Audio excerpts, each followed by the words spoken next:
पप्पी भाई, air filter oil filter दोनों खराब है। बस अरे उसी को साफ करके लगा देना।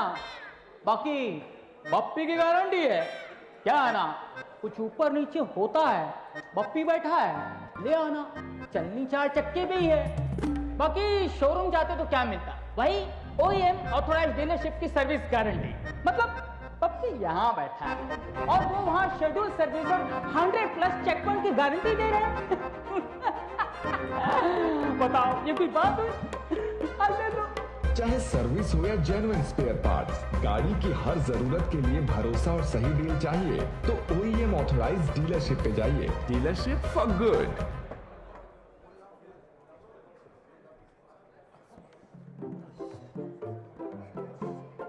हो जाएगा बॉस।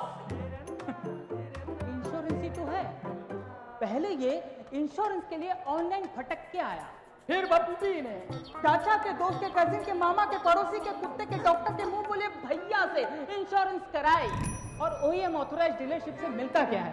भरोसेमंद पॉलिसी और जरूरत पे सर्विस की गारंटी, इंश्योरेंस का instant claim.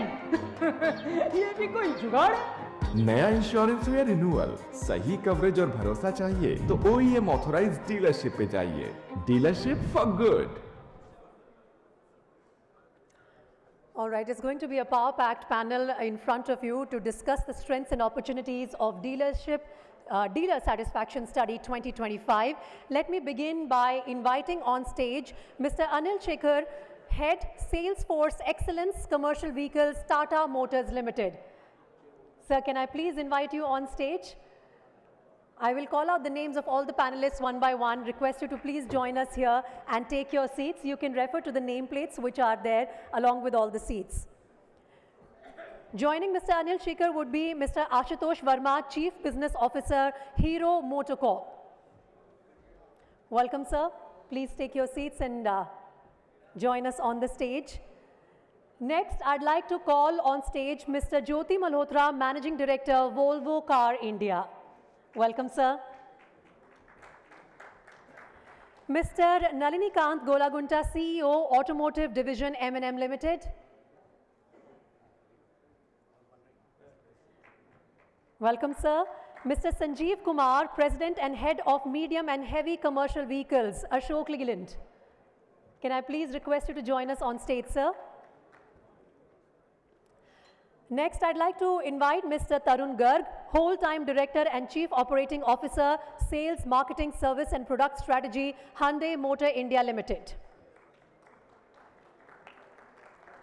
Welcome, sir. Mr. Yogesh Mathur, Director, Sales and Marketing, Honda Motorcycle and Scooter India.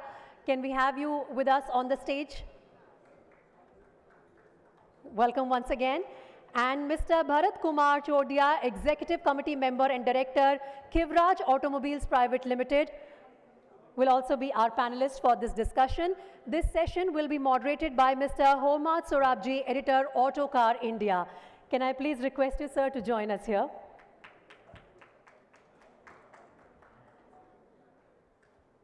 Like I mentioned, it's a power-packed panel, and Mr. Sorabji has the responsibility of getting the best out of all the panelists. I'm going to hand it over to you, sir.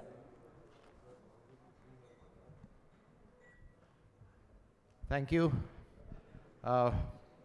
Pleasure to be moderating this panel, and if it got any bigger, we need a bigger stage, I think. We just about managed to fit on this. So, welcome everyone. I think we've got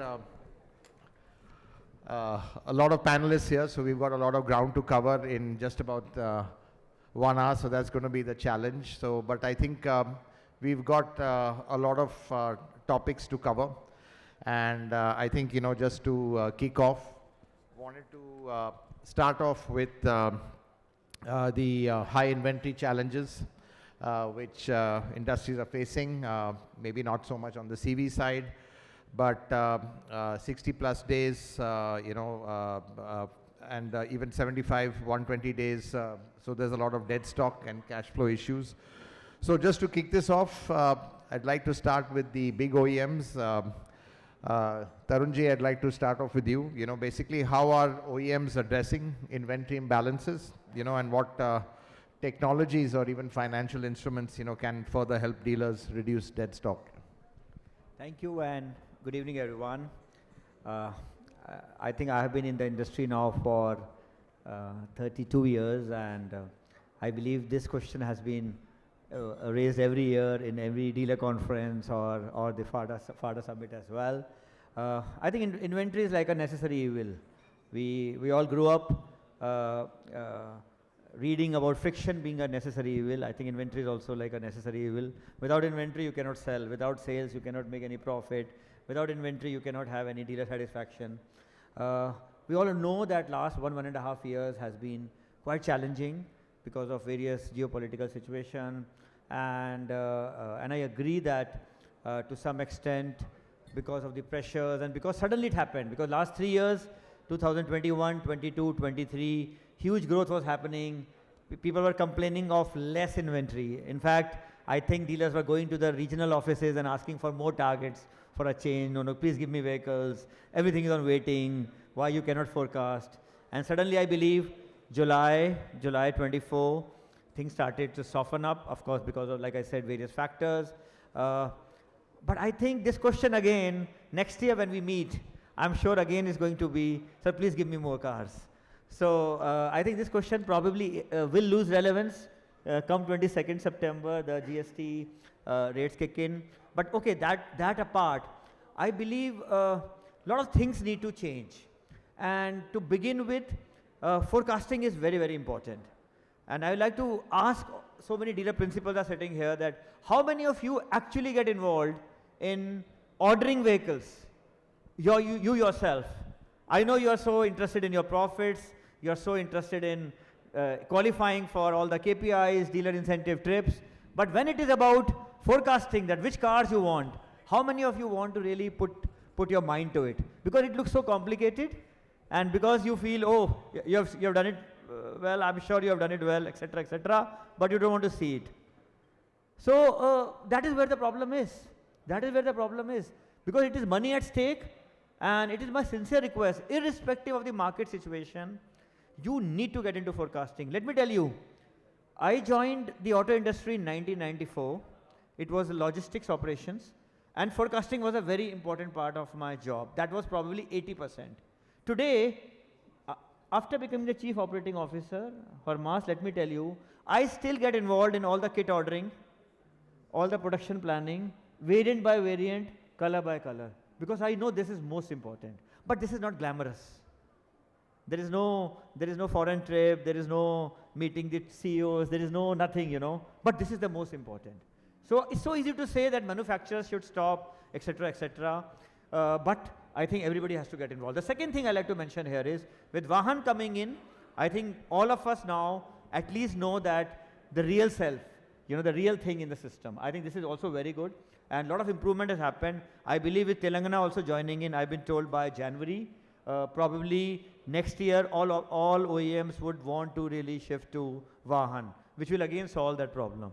So the GST cut, the festival coming in, the Vahan, and the market really kicking in well, all these things will, I think, take this problem away. But still, my sincere request again to all the dealer principal is, please get involved, because it also means more money. You will have opportunity to get more money.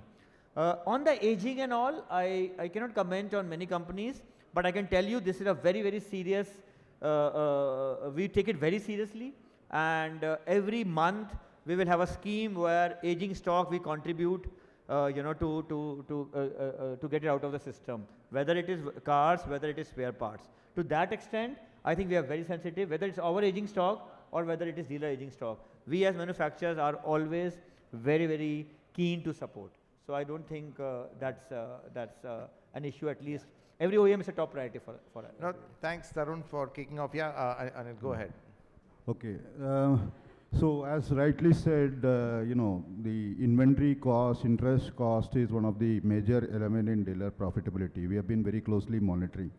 And I'm very, proud to say that 3 years back we shifted, the entire focus of our performance measures for dealers into Vahan market share. So that was one of the major shift that we have done.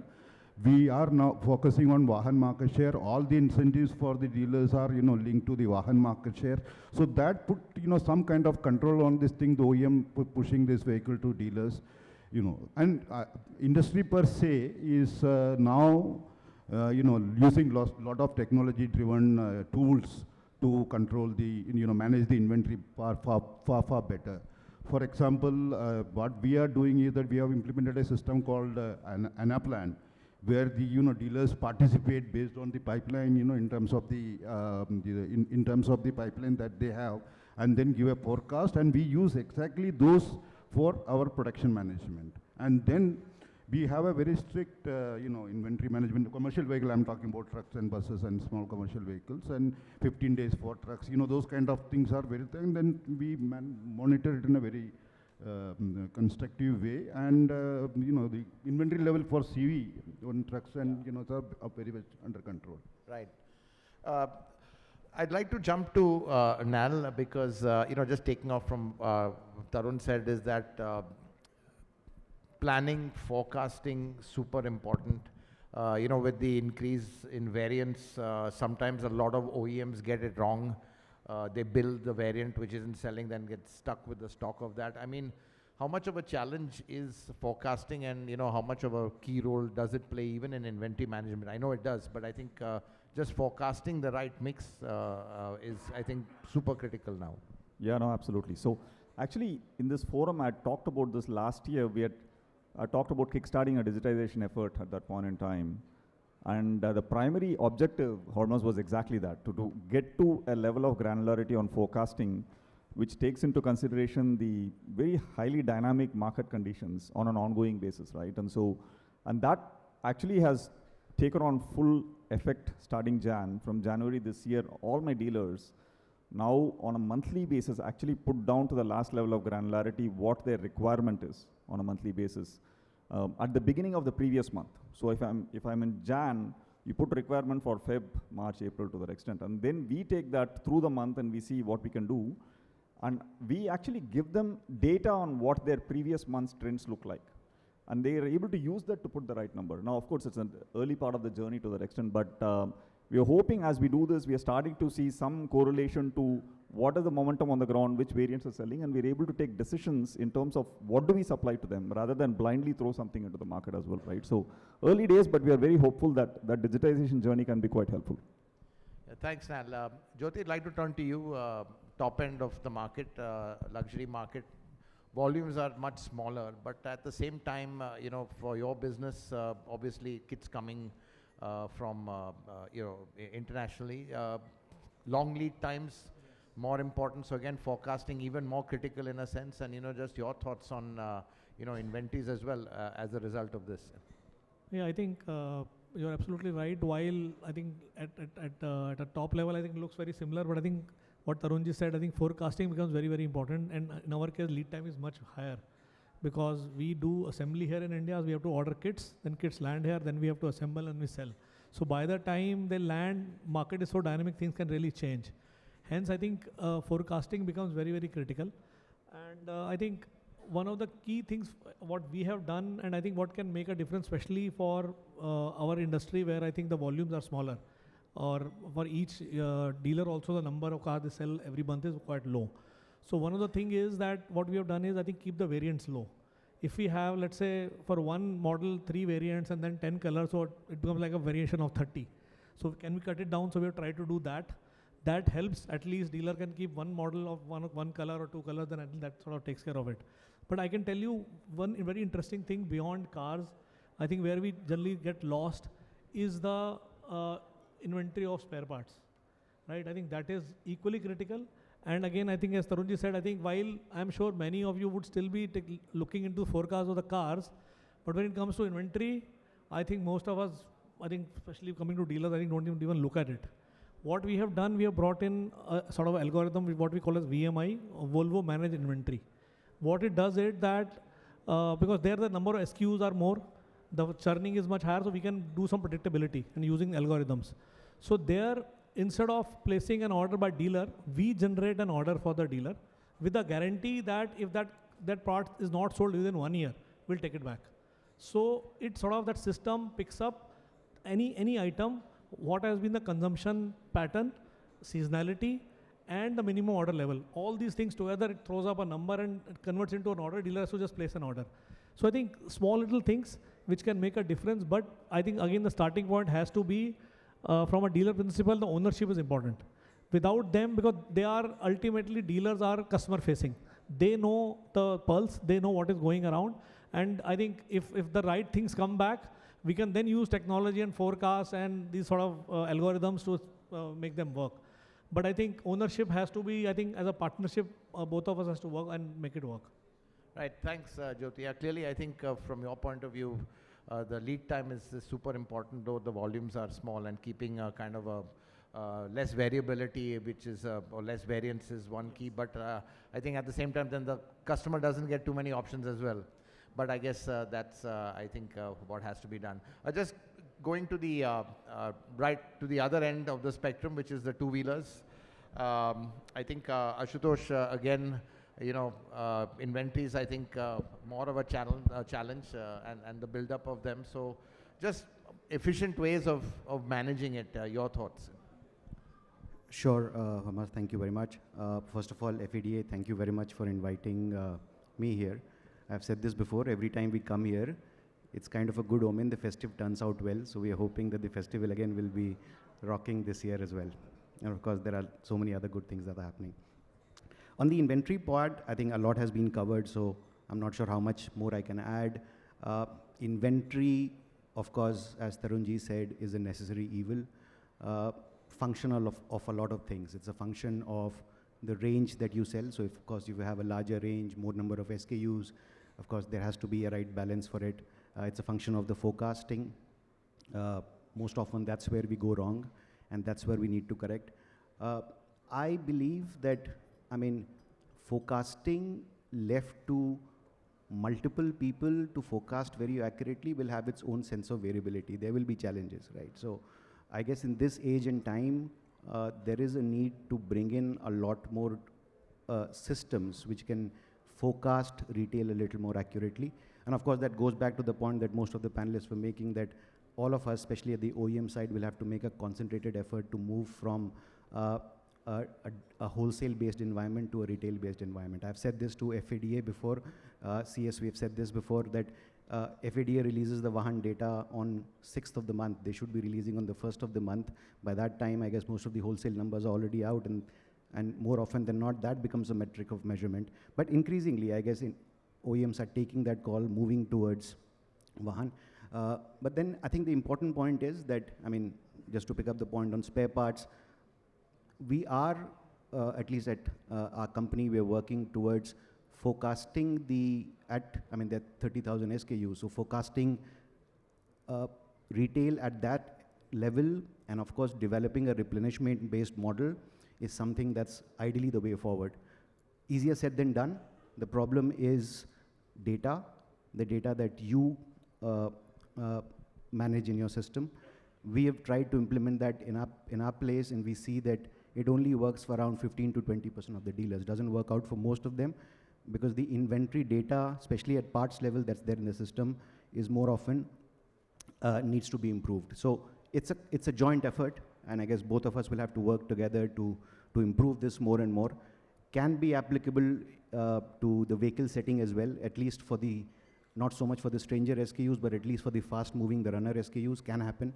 But of course, and there of course the inventory mismatch is not so much of an issue, but I think that's one key way forward and one contribution that OEMs should definitely work towards. Thanks. Very quickly, Yogesh, just turning to you, if you want to add to that. I think clearly what's coming out is forecasting, a real challenge. That's what's leading to an inventory mismatch. NAL says, you know, they have kind of improved on that. They've kind of sharpened their forecasting abilities and tools. So just your thoughts. Yeah, first of all, good evening. And as Mr. Modi says that this time Diwali is going to start from 22nd, right? So we are all hoping that Diwali season start early. And this will solve this particular question which is being asked, and everybody has, you know, some higher level of inventory. But at Honda, we also have a very diligent way of how we have to plan and forecast our inventories. And we start before almost 5 months before the fiscal year starts. And this is which we collect the demand from each of the dealer, and basis on that demand only we prepare our entire plan. And in Honda parlance we say niguri, though word is Japanese, but very, very typical word, niguri. I hope all the Honda friends knows about this part. But the unfortunate part is, as Tarunji also mentioned, the forecasting has to be very, very strong and diligently coming in from the market sources, because currently we have almost around 38 variants, and then if we convert that into colors, it becomes more than 120. So it becomes very, very peculiar. Sitting at the head office become very, very difficult for us to, forecast it properly until unless we have that kind of a database coming in and the trends being monitored thoroughly by each of the network, and then it has to come. So my again request would be that each one of you should start playing in terms of how the demand can be looked at from the customer trends which are happening, and then only we can really build up a good system in terms of optimum inventory level, both for you as well as both for us as well. And every month also, based on this 5 months advance, we also look at in terms of 2 months advance also a firm commitment from each of the dealer, and basis on that only we tweak our productions. So we are very flexible, and basis on that only till maybe last Diwali or so, we were always been getting the complaint from our channel partners that every time in the Diwali period, we are the first one to stock out. So this time we made sure that at least that kind of a complaint shouldn't come, and hopefully that such kind of a forecasting will definitely help the industry also to look at in terms of how the viability of the dealer partners need to be taken care of. So I am sure if you start properly, and especially once the database is huge, how the systems can be built into your dealerships also, so that at least the trends can be monitored. If these things can be done, definitely I think we can come out of this particular crisis and definitely navigate in a better future. Thank you. Thank you, Yogesh, for those insights. Just mindful of the time, so I just want to jump to another topic, which I think is on manpower. It is a big issue. I think, getting the right manpower, be it for sales and service, especially in sectors which require new skill sets like EVs and digitization. Obviously, there's a cost to this, so is there a kind of a equitable sharing of manpower costs between OEMs and dealers? Bharat, I'd like you to kick this one off. Yeah. Hi, good evening. With the number of dealerships opening and all manufacturers going for expansion, there is always a shortage of trained manpower. The poaching happens at the dealership level. And it is said, and not only said, it's practical, that the mechanic develops a skill over a period of time. But with the newer generation vehicles coming in, especially the EVs, the regular mechanics may not be the right candidates to repair those vehicles. They require a different skill set, which all of us have to, re-engineer or retrain our manpower to do it. So the expectation from OEM would be, from the dealership side, is today I try to take a mechanic, he's there with me for 3 months, 6 months, he jumps and he goes. At certain ITIs, I had seen that the OEMs have sponsored the ITIs, and they have the training manager from the OEM comes to the ITI and gives a training in last 3 months or 6 months of the ITI. And the employees, and the ITI and the OEM has the first right of doing the campus interview, and they are placed in the plant for 3 to 6 months. Subsequently deputed at the dealerships. The salary is debited to the dealerships. At the end of the 2-year period or so, it is left to the dealership to observe it, or the employee leaves. So if he works for 15 to 18 months, definitely the employee, the mechanics would not leave. A similar kind of thing can work out, because the brand of OEM, the fresher joining today would prefer to work under an OEM than with a dealership.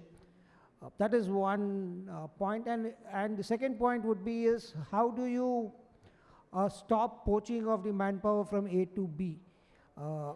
Either through FADA or through OEMs, if we can have a understanding that you will not take anybody less than, or something like that policy, would also be able to help us to reduce this cost of training and the attrition of manpower. Nal, I just want to turn to you because,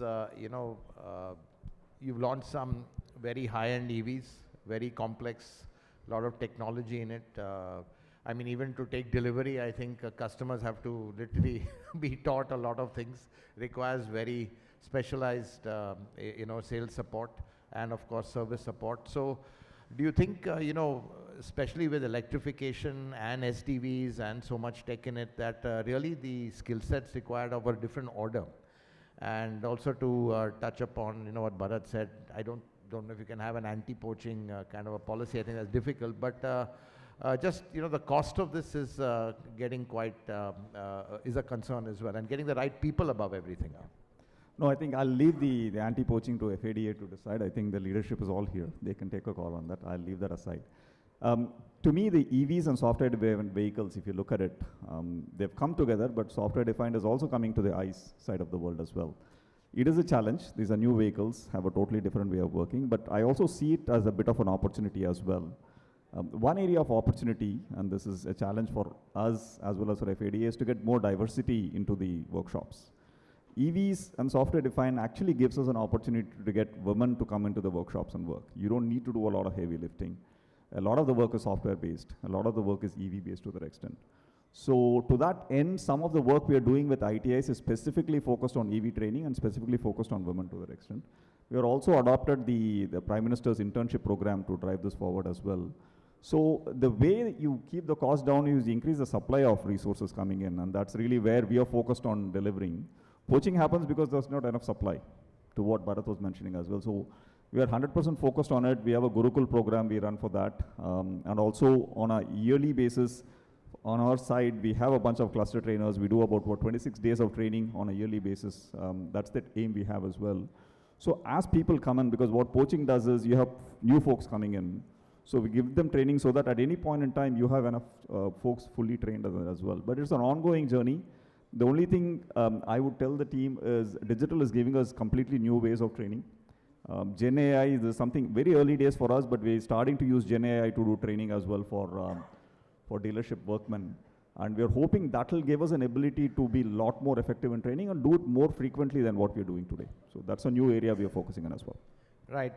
And Sanjeev, sorry I haven't come to you as yet, but looking at the other end of the spectrum with CVs, again, I think talent acquisition, getting the right manpower is a challenge across. So just in your sector, I mean, how do you find, how difficult is it, or?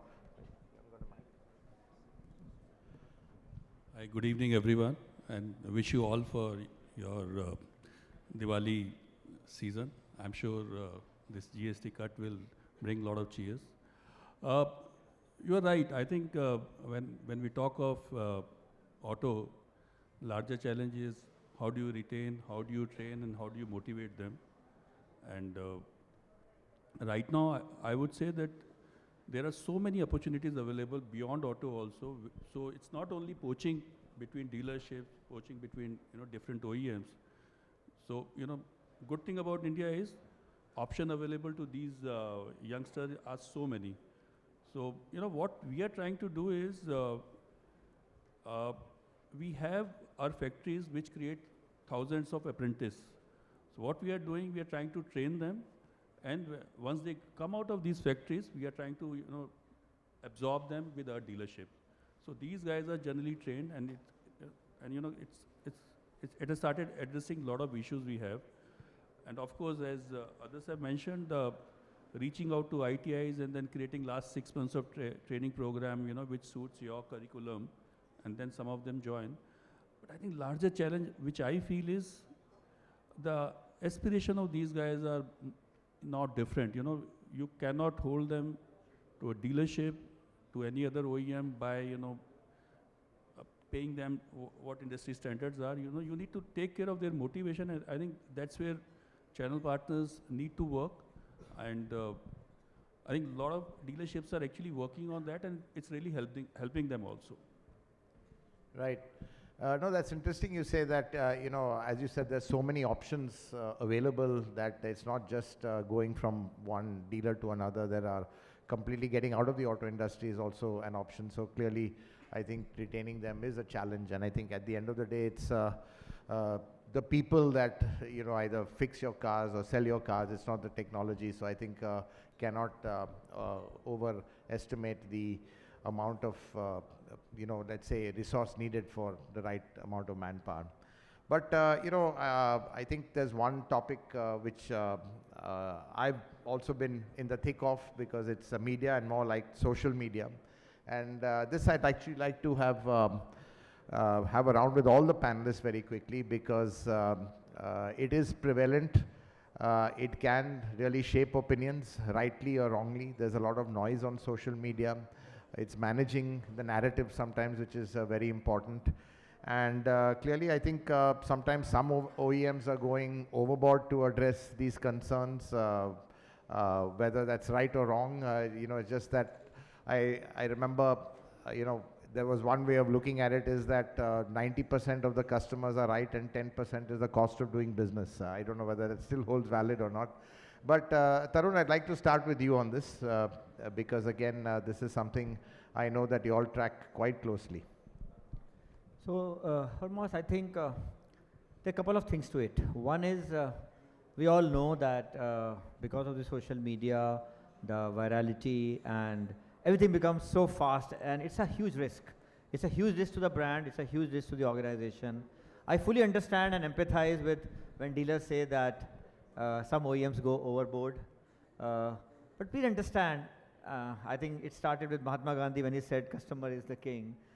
Ultimately, when you say that maybe some customers are unreasonable, I believe that for every one customer who is unreasonable in his complaint, there are two customers who did not complain although you were unreasonable to him.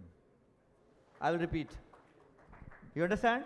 For every one customer you feel is unreasonable in demanding undue favors from you, there are two customers who do not complain and accept even unreasonable behavior from your staff. So I think Harmas mentioned cost of doing business. I would take a rather larger view in terms of try to really do your best in making him happy. And it's not as if OEMs are like blind. I would say that we categorize very clearly that the complaint is because of the attitude of the staff, or it is because of non-availability of the part, or because of the quality problem which dealer did not have any. But ultimately, what is the role of the dealer? I think it's very important. What is the role of the dealer? You are the ambassador of the brand in that city. You are the face. So I don't think it is so easy to say this is not because of me, so I will not handle it. I think that's a very, very short-sighted approach. You have to take responsibility. And we have seen that how things go out of control very fast. So as OEMs, we have to be very quick. We have to understand that we are not unreasonable to the dealers.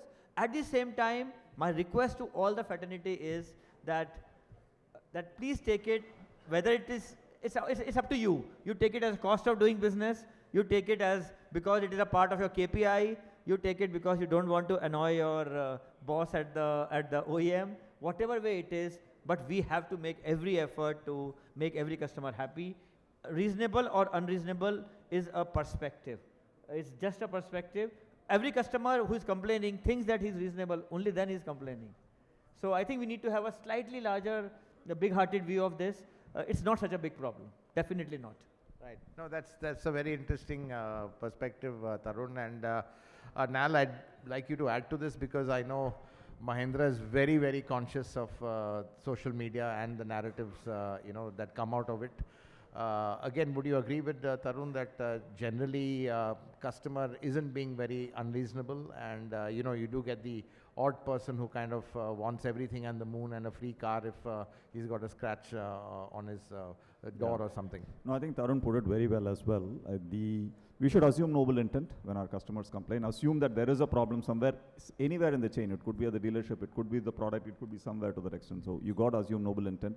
And there is a silent majority who don't complain. We shouldn't forget that as well. I think fundamentally what we have to solve for is what is the root cause of the issue, and that's a joint problem we and the dealership have to solve for. It could be a product problem which manifests itself in a dealership problem. And so we have to constantly improve, and that's continuous improvement we are embracing. And the other piece is there a way you can prevent the problem from happening at all to start with, right? And there's some work we have done with our dealership. We have now a WhatsApp bot we have done, I talked about it last time as well, which has really gone well now. So as soon as somebody comes into a workshop, we open up a WhatsApp group with the customer, and then very regularly while they are going through the repair order process, we ask them, are you okay? Is there an issue you have to solve for? So you stop an escalation from happening, right? So, and that's what it is, but social media is a reality of life, and we in fact have tools we use on an ongoing basis to see where things are going, and we're monitoring it at any point in time. We also have a chairman who's very active on social media, so and we have a very open view on the social media is an opportunity for customers to reach out to us, and we welcome it on an ongoing basis, right? But I do have one request for our dealers and FADA. Oftentimes when we talk to these customers on escalations, we hear them tell us that actually the dealer staff told me that you go to social media and put it, you'll get a problem solved with the company, right? That's also instance of happening as well. I'm not saying you shouldn't do that, but I'm just saying that part of the problem is among us and we'll have to solve for it. Right. Bharat, I'd like to turn to you after Nal's comments on that. I mean, clearly, sometimes I think you all do get caught between the customer and the OEM when, you know, social media tends to get a little out of hand. But I mean, how do you all manage it clearly? Obviously, you don't want it being escalated to the OEM. Like what Tarun said, it's a fundamental thing that customer is right. Even if he's wrong, he's right. I mean, we as a dealers have to accept that. Not that all customers complain. So if someone has complained, according to me, as a dealer, I am right, but the customer is wrong. That means I have not gone or met this expectation. If that is the fundamental philosophy and thought process, I don't think the problem cannot be solved. But at times, there may be issues where we want to solve it, but we do not know how to solve it. Technical problems or delayed deliveries where it's beyond our control. So what I feel in today's context, most of the customers are okay with it as long as they are kept communicated or they are kept updated what is happening. There is a delay, please update me, there is a delay. I don't mind waiting for 5 days, 6 days, but keep me updated. So the communication channel becomes a most important part. So not that the OEMs do not support, OEMs do support, and there is a lot of openness and willingness that the complaint should not raise, and the support required. All OEMs are very sensitive about it. Nobody wants, or no dealership also wants a complaint to be raised. But at times do happen, and we have to accept it that customer is right, and with that philosophy we have to go. Jyoti, your products expensive. Sometimes, to be honest, spare parts, you know, getting people have to wait. Do you feel that, you know, the social media is becoming a kind of a tool to escalate these issues more so in the luxury space? Yeah, see, I think understand one thing. Whenever a complaint comes from whichever media, whether it is a written complaint or a legal complaint or a social media complaint is a complaint, right? And most of the customers do give us multiple chances before they really go overboard. That's my belief and I think my experience. And I think the first touch point always is dealer. That's what Tarunji was saying. I think customer will definitely have interactions or experiences at dealerships. For example, delay. If there is a delay, either a salesman would have given a wrong commitment or there would have been a genuine problem, right? There cannot be a third reason. There are these two things. But if the communication is done well, then and a customer is explained what is really happening. Obviously, some customers may still not feel happy, and then maybe OEM jumps into it and maybe tries to do whatever has to be done. So I think important thing is when the opportunity is with us, what are we doing at that point of time? And that is where I think we all, as a partner between a dealer and a OEM, we need to understand each other's responsibilities. Responsibilities are clear. In principle, we work on a principle-to-principle basis. So dealers are facing customers, they own the brand. So when a customer is coming for any brand to a dealer, he's expecting the dealer to deliver on behalf of the brand. That's what expectation is. When that doesn't happen, it goes to the next level, right? And how can we avoid? I think that is, in spirit, if we understand that, I think that will take care of a lot of things. Social media, in my view, is what happens because of the speed changes. I think now it's so fast. Earlier somebody will write and I think things will come, but now I think in a moment something just comes up and then there are people lashing on it, right? It's not one. It can go viral. And sometimes I think as OEM we need to also jump in and I think take care of that, whether it's through a WhatsApp group or directly talking to the dealer principal so that they can reach out to the customer. But in my belief, I think social media is a very powerful tool on both sides, from customer side also, our side also. We can also address it if we really take ownership. And hence I think it is important that we try to do two things. One is how can we solve this problem? And the other thing is how can we ensure that the similar problem does not repeat next time? What went wrong? If we don't understand the core reason, then it'll. So I think we should be thankful that these complaints come to us faster, and then we together try to address them. That said, I think as Tarunji was saying, for every customer who complains, there are I think many who don't even complain. But we need to assume that and I think do the right things. Right. No, I think clearly nipping it in the bud is the most important thing before it gets escalated on social media. And clearly I think that's where the dealerships have the biggest role to play. And Ashutosh, turning to you again, given your segment, I would imagine the quantum of complaints is massive. So just your thoughts on managing this. So, Hormaz, I'll come to the complaint question, but I was really hoping that you'll come to me for the training question because it's close to my heart and I just want to take 60 seconds to answer that. I'm reminded of, and I'm perplexed that training cost comes as one of the pain points every time in the survey. I'm reminded of this joke, if I might say. The CFO says, what happens, we train people and they leave.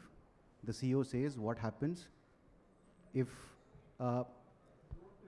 don't train them and they stay, right? The key here is staying and training, right?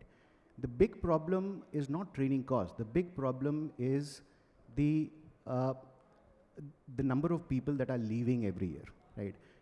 In two-wheeler, and my rough estimate is that the number is close to around 30%. So if the tap is forever leaking, the cost will always be incurred, right? So we need to ensure as to what do we need to do. And there is a McKinsey study, and I don't know if you have seen that, which says that the difference between good to great dealerships is people, right? So wherever people stay and stay for long, and I guess there are enough examples staying in the room, where people stay for long, they are the ones who are doing well. Of course, we need to make interventions today in today's day and age to be more efficient in training and bring the cost down. That said, I'll come back to now the question on customer complaints. We have 1 lakh customers who come to our workshops every day across India. We have 25,000 escalations in complaints in a year, right? So we know the scale's not big. 1 lakh every day versus 25,000 escalations every year. That's still not good for us, right? Because what we see is that every complaint is also an opportunity. And I mean, all of us just reflect back on what has happened through our lives. You will not tend to remember the good experiences, you tend to remember the bad experiences that you've had. Those bad experiences changing to good experiences is something that will stay even much longer, right? And hence we see that as opportunity. It's an opportunity for us to sell 25,000 vehicles more in a year, right? Or probably get 25,000 more referrals. That's how we see it, but I think a lot has been said on it already. Thank you.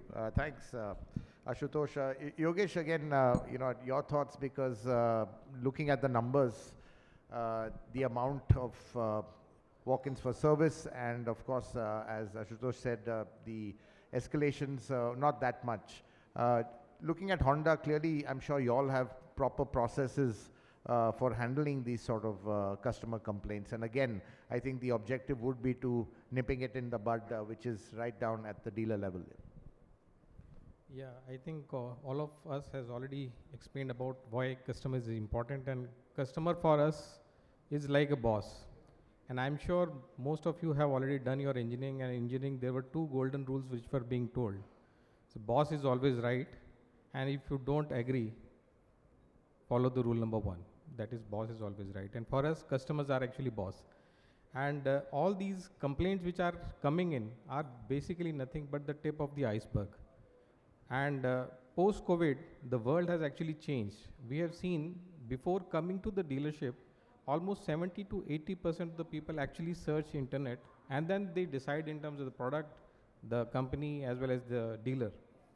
And there was a study which was mentioning that a Japanese company who has done this study in regard to the consumer behavior, and it was mentioning that if there is a one customer who is unhappy, he will tell it to 11 other people, but if he is happy, he will tell it only to 2.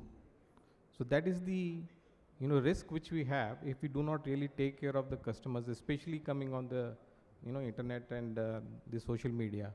And if you look at, we understand that there are a lot of challenges in terms of checking the credentials of the people, because sometimes they just post it and you cannot really reach out until unless they give a DM back to you. So those challenges are there. But why they have to really go?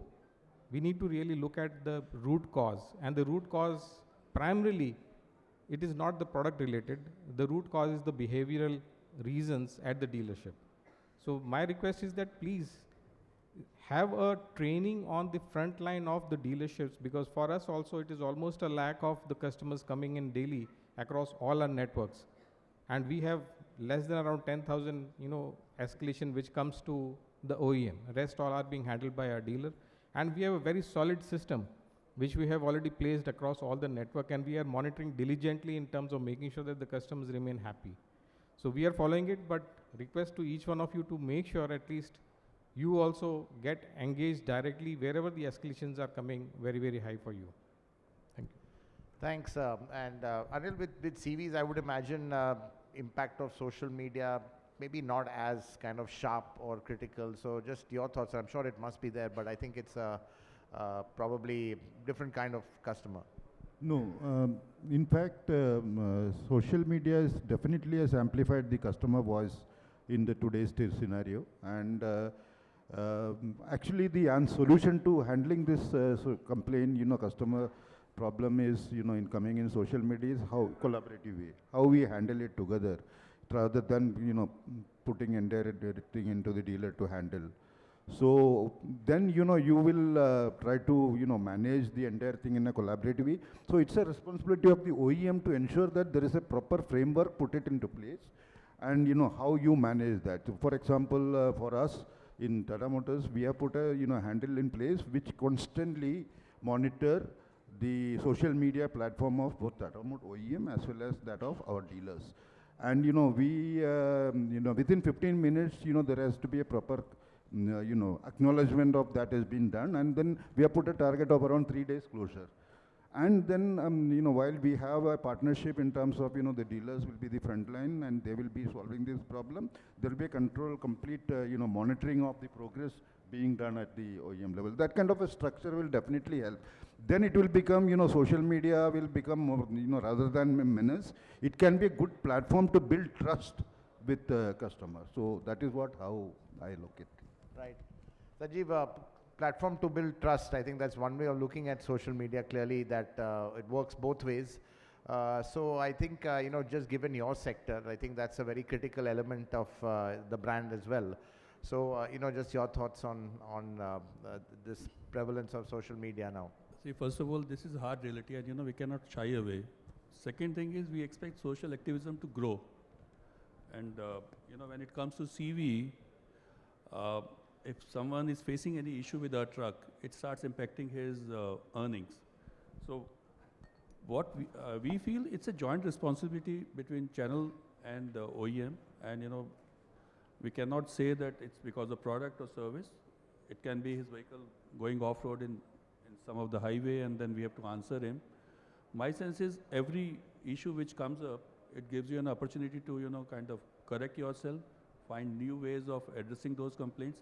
And I think a lot of work on your customer satisfaction scores can actually come from looking at these and then doing your homework on how to address these. So for me, or for Ashok Leyland, we see it as opportunity to go closer to the customer. Thank you, Sanjeev. I think what's clear that we live in the age of social media. I think it's just getting stronger, louder, and I think managing it is absolutely key. And I think clearly, as all of you all have said, it's really managing the customer, his expectations, and the way he's dealt with. And it's like you said, not necessarily the product, but just, just the way he's been dealt with that can raise an issue. With that, I think I just want to jump to another kind of a thorny issue with the two-wheeler sector, and that is on multi-brand outlets. Clearly, there's issue that it dilutes brand identity, it kind of confuses the customer, should there be some stricter regulation regarding or self-regulation of multi-brand outlets? Yogesh, your thoughts on this? Yeah, this is actually a perennial problem, and I think all the brands have been facing it for quite some time, and it is almost existent for decades, and there is no clear-cut answers to that. But what we believe at our OEM level is that the relation with the customer directly is always beneficial, because you are not selling a product for one time, you are actually building the relation for the ages. So that is important if you have a relation directly, rather than a shortcut which is being adopted by some of the channel partners just to make sure the volumes are being spruced up. But eventually these customers are not going to come back to you. How is automobile different than any of the other brand is because the longevity of the customer and relationship with the customer will only eventually lead to a higher income coming back from the service and the spare parts. So that is what we always advocate, that please do not go into the shortcuts, always focus in terms of the long-term relationship at the customers across all the platform. And once you are having a happy customer, as I mentioned earlier, they will only bring back the additional customers to you. But if they are not connected directly with the channel partner, you cannot directly have a increased business also. So our intent and our focus at Honda has always been avoid such kind of a shortcuts, have a direct relationship with the customers. That's our stand which we have always been following. Right. Ashutosh, again, have a direct connect with the customer, of course, but I think again, the self-regulation on this, does it work? Do we need some stricter government regulation? Because this seems to be an issue. No, it's a problem, and I mean, FADA has taken the lead. I remember in Delhi last year. I mean, I can go on speaking volumes on it, right? We took a lead.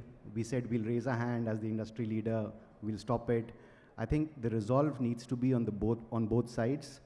Resolve needs to be at all the OEMs. I would repeat, all the OEMs, and also at all the dealers, so that this thing is rooted from the base itself, right? So, I mean, that's one. That said, I guess we also need to understand as to why this entire concept of MBO. One is, of course, this indiscipline, which can be solved through the resolve at both ends.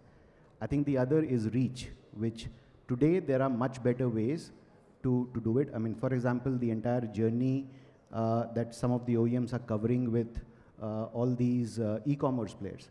I mean, today, and e-com today is a hybrid model, and we think it will remain that way because, I mean, business of auto is very different from some of the other businesses that happen on e-com. But I think what it does is it makes distances between or reach irrelevant, right? Actually, you can sit at home and order, and then of course probably one delivery, or in certain cases even home delivery, right? So I think these are some new approaches that we all have to come up with to resolve this problem once for all. But I guess in the short and the mid-term, I guess it will largely have to happen with resolve where everyone needs to come together. Right. And Bharat, do you think OEMs need to do more as far as MBOs go? May put it on certain terms that there'll be in any form of service, sales, spares will not be permitted. While we were just sitting on this dais, I just got in WhatsApp from my Bajaj ASM, they are Bajaj dealers. They have announced 1,000 to 1,500 rupees incentive to be given to MBO sale, 100% by company. And the target is also being given, the minimum, and 100 rupees to MBO manager to be paid. So one way the OEMs are saying that we should not encourage or have direct contacts with the customer. One of the OEM has just launched the scheme for festive offer. And there's no consumer offer, this is only MBO offer. So until or unless the OEMs decide that how their brand needs to be presented, or the delivery experience, or the installation happens, which is not going to happen at an MBO, the MBO problem cannot be sorted out. If you look in early 2000, in the car industry, we had this DSA issue, very, very prominent at that point of time. Post 2000, with the lead taken by Maruti, which was decided we will not encourage the DSAs. And what does a DSA have that we don't have? That was the question raised. And all of us, like I used to sell at that point of time like 150 vehicles with one outlet. Then Mr. Khattar came and said, only for every, and I had only 4 sales executives at that point of time. He said that in 2000 that you need to have 30 executives. I said, where will they sit in my showroom? He says, one executive can sell not more than 5. You implement that. If you don't do that, the DSA will take away your money. I mean, that was the thought process then, and it was implemented, and all of us are seeing there are no more, that DSA business is not there today. 95% is wiped out in the system. The similar line, the steps needs to be more on the OEM side than on the dealership side if we want to control the MBO business. And I see at the long term that the MBO displaying a vehicle on a footpath, and I, as a dealer, invested a showroom, spent so much on CI, and a vehicle displayed there, and both of us are selling to a similar type of a customer. So where is the brand? Right, I'm sure the OEMs have taken note of that, and we are running short of time, and I'm aware that Jyoti has a hard stop at 6:30, so I think we just have time for one question, and maybe I think I'll just direct it to maybe to Tarun. Tarun, on lead gen, you know, I think all the inquiries are now more and more digital, but and it's the most cost-effective way. But of late, the conversion rate in digital seems to have dropped, but the cost has gone up. So how do we address this issue? Yes, obviously, digital, which used to contribute what, maybe 5 years back, 10% of the total inquiries, today 45% of the inquiries are digital. I think this is something which we need to continuously mine, you know, and I know, like I said, last 1 year was tough. So there were some people, some dealers who follow this always on policy. Always on means I will continuously invest, whether it is hyperlocal, whether it is other tools, I will continuously invest, say, 30,000 rupees per outlet every month. Those dealers are not feeling the pinch. But dealers who do this off and on are the ones who really face this pinch where the cost is going up. I can tell you from an OEM perspective, we take it very seriously that we are having almost monthly reviews, whether it is with Meta or with Google, looking at where we are going wrong, what we can do better. At your end also, the problem is that we need an assessment about the quality of the inquiry, you know. So we need a filter, and that is where I think dealerships need to really deploy the right manpower, because so many inquiries will come. And if you, without filtering, if you give those inquiries to directly to your sales consultant, it is impossible for you to get the results. I can tell you the conversion rate actually has gone up. Last year it used to be at 4 to 5%. Now even digital inquiries, the conversion has gone up to 8 to 9%. And the normal, overall, if you see, it's about 11 to 12%. So the gap between normal inquiry conversion and digital inquiry conversion continues to go down. Because of tough times and because of huge competition, I can understand that sometime the cost went up. But I don't say that festival or this GST cut is a panacea for all problems, but definitely it's a function of, you know, how many customers are in the market to buy rather than only inquire. And I think now that because of the festival and because of this cut, I think many inquiries last 3-4 months people were postponing will come back, and some kind of a natural pull will also come in. But at the same time, this is something which is not going to go away, so you need to continuously invest in hyperlocal. I can assure you on behalf of not only Hyundai, on all OEMs, that we are really finding new and new ways to make it more efficient and monitoring the cost of inquiries and cost of retail of digital inquiries in a very, very serious way. So that I can assure from the OEM perspective. Yeah, thank you. Thanks, Tarun. Yeah, so I think, as you said, digital conversion is actually finally a function of the market demand and market sentiment. And but Nal, you know, AI also has really now pervaded the digital space.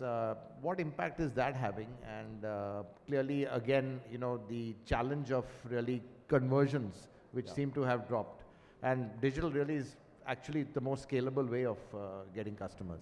Yeah, no, absolutely. So I was anyway going to jump in there. So Hormas, thank you for pulling me in.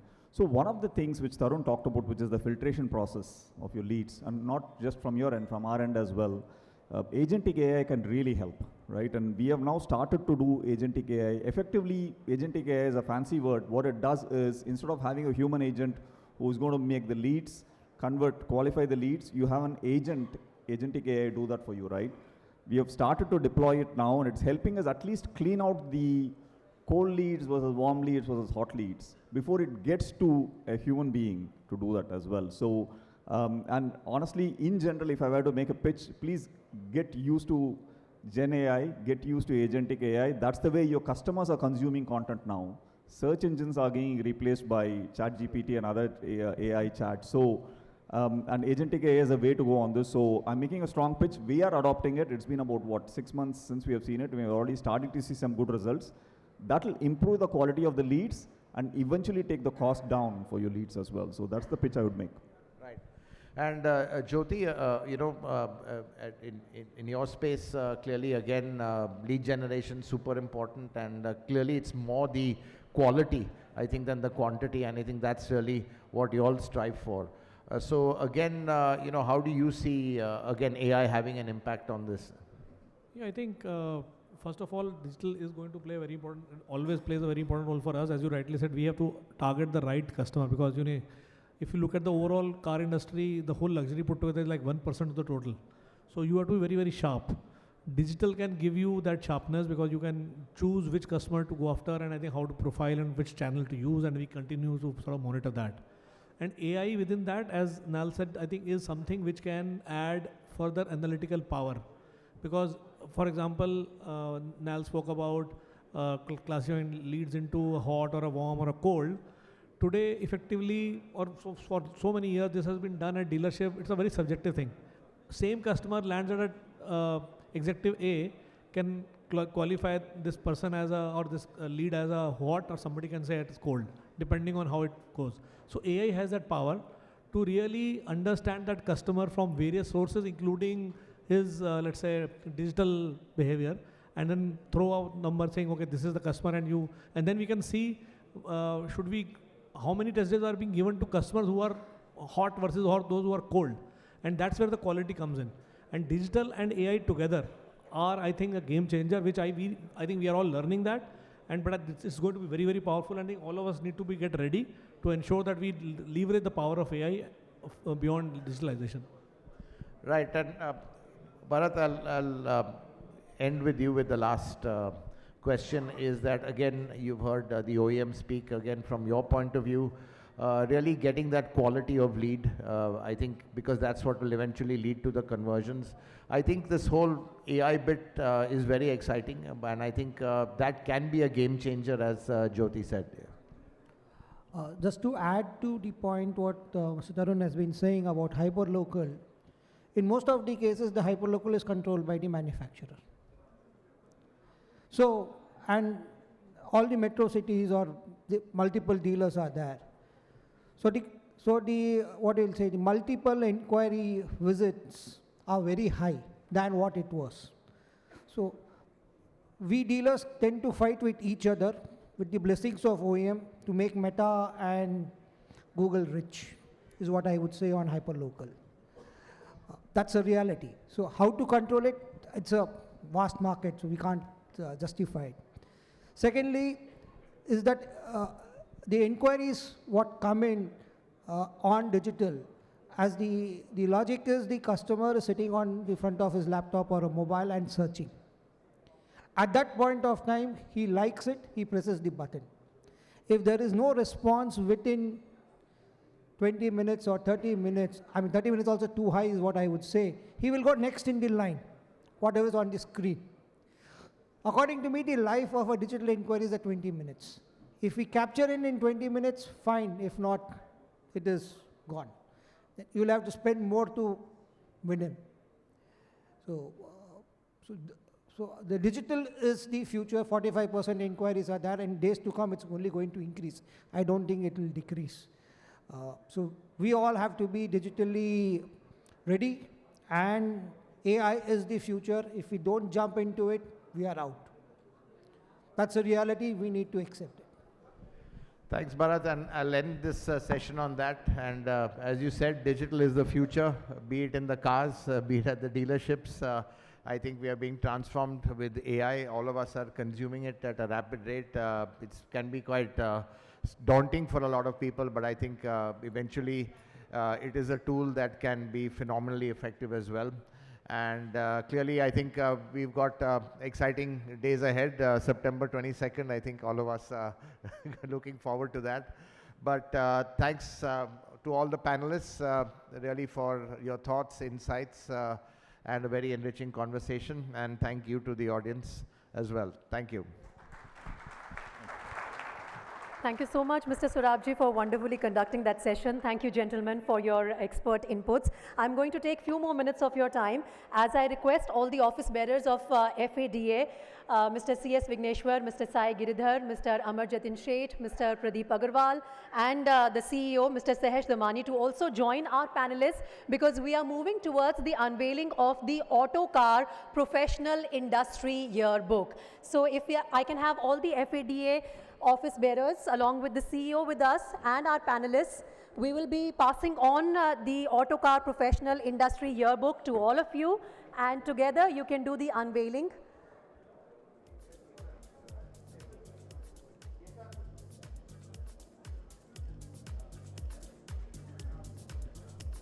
Ladies and gentlemen, we are also quickly moving towards the next round of awards, which is going to be on the Dealer Satisfaction Study Awards 2025. But before that, this little formality of unveiling of the Auto Car Professional Industry Yearbook. All our wonderful panelists, along with the office bearers of FADA, coming together for the unveiling.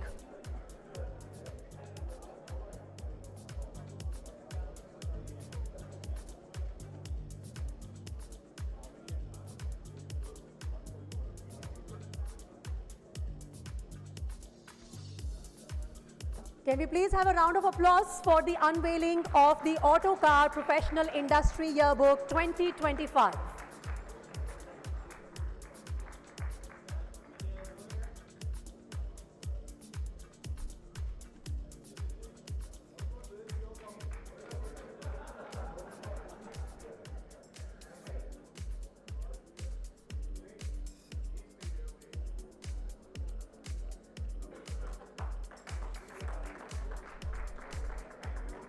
Fantastic. Thank you so much to all the office bearers of FADA. But Mr. Sai Giridhar, Vice President FADA, sir, I'm going to request you to please stay back on the stage, as we would like to felicitate all the panelists as well. Sir, just one more minute of the time, as we'd like to felicitate our panelists, and Mr. Sai Giridhar will help me do that. So can we please start bringing in the mementos now? First, for Mr. Anil Shekhar, please bring the memento.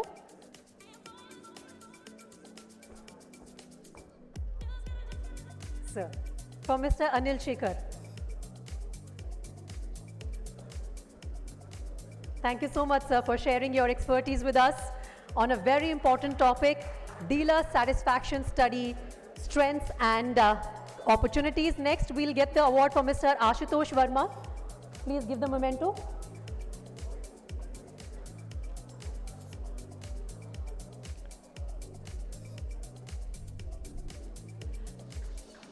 After this, please keep the memento ready for Mr. Jyoti Malhotra.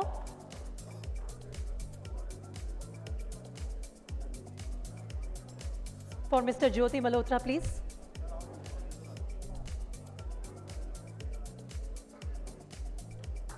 Next, we'll keep the memento ready for Mr. Nalinikant Golagunta.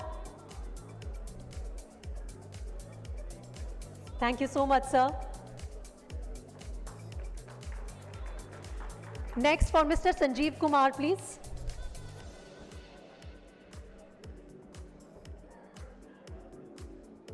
Thank you once again, sir. Can I also request you to bring the memento for Mr. Tarun Garg next?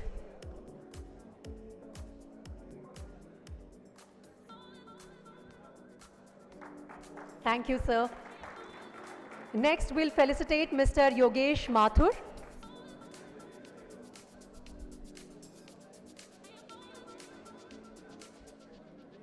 Thank you, sir. Please bring the memento for Mr. Bharat Choddia next.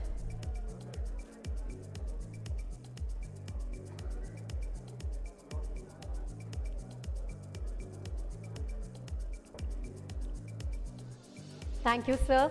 And finally, please get the memento for Mr. Horma Surabji for wonderfully conducting that session.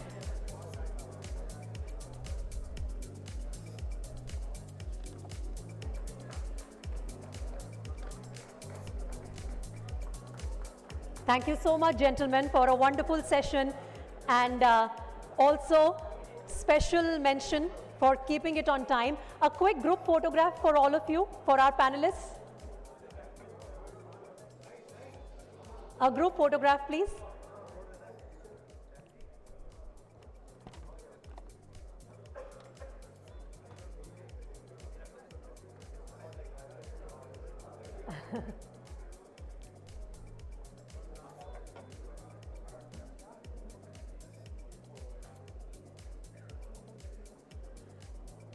Can we please have a round of applause for all our panelists for this session? It was a wonderful job. And we are, with that, now going to proceed towards the presentation of awards for the Dealer Satisfaction Study 2025. Thank you so much, gentlemen, once again, for a fantastic job with the panel discussion. Now, a very important announcement, ladies and gentlemen, as we prepare the stage for the Dealer Satisfaction Study Awards.